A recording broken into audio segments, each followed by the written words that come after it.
What is up, guys, and welcome back to another episode of Quick Tips with Chris. Today's video is all about the consumption and trip tabs and what it all means. If you guys are new here, welcome to the channel. Make sure you guys subscribe and hit that like button so other people can find the video. Obviously, Tesla and any EV car uses a battery to power it. As you also know, batteries get charged and after use they deplete. Imagine a laptop with a full charge. If you just use it to surf the web, it can last maybe 5 hours or so. However, if you're using it to watch 4K videos and stream a ton of content, that can decrease a lot.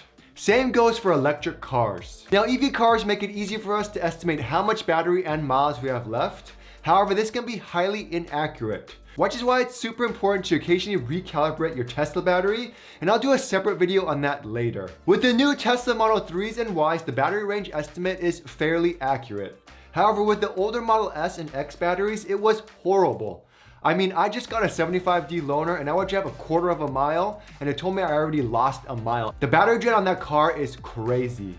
With my Model Y, however, I can also go from 80% to 60% real quick by accelerating hard up a hill with a ton of crosswind against you. One way to help yourself understand and know how many miles you have left is by using the predicted range and trip tab.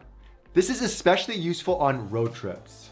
But before we do that, we need to familiarize ourselves with this term WH/miles or watts per mile. This shows you an average of how much energy you are consuming per mile.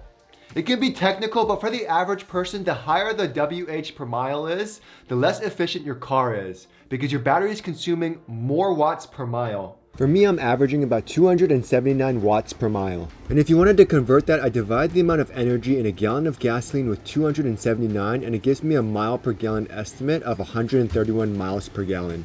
So getting back to the Tesla, let's quickly talk about the energy tab. When you click it, it gives you a table and two columns, consumption and trip.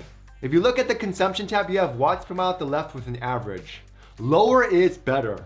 The dotted line should be as close to the solid black line or below as possible. This changes from time to time, as you can see, based on how many miles you drive as well as how much energy you consume. If you floor it all the time, you'll see the watts per mile jump up like crazy. And on the right, you have your projected range and miles at the bottom. You also have these average tabs, 5, 15, and 30, as well as instant range and average range. I wouldn't pay too much attention to the instant tab, just switch it to average. Average takes your previous driving in say 30 miles and gives you an estimated range. However, this still can be highly inaccurate if you are currently driving up a big hill. And in the middle of the graph, you have these peaks and valleys with orange going up and green going down. Orange just means you're using energy, while green means energy is going back into your battery. If say I kept my heater on, that energy usage is gonna be in the orange. But when I go down a hill and put my foot off the accelerator and the motor is generally braking, you're gonna see the green. And that tiny black line is what your car is rated at. So for the Model Y, it's rated at 330 miles. And now on your day-to-day, you don't need to really worry about this too much. However, if you're on a trip somewhere or you don't know if you'll make it to your next destination, make sure you input that destination in your navigation. When you do this, it unlocks the secret level 10 boss mode, which is the trip tab. This is honestly the most reliable and best way of seeing how much battery you have left when you arrive to your destination.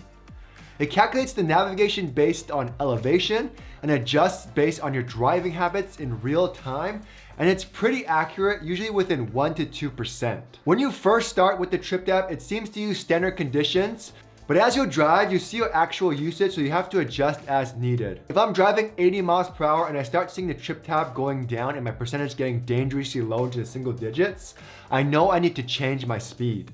Overall, the trip tab is a game changer, and I highly recommend anyone, new and old Tesla owners, to use this tab whenever you have any range anxiety or any road trips so you don't get hit with any surprises. Anyways, thanks for watching my video, guys, and I'll see you guys next week.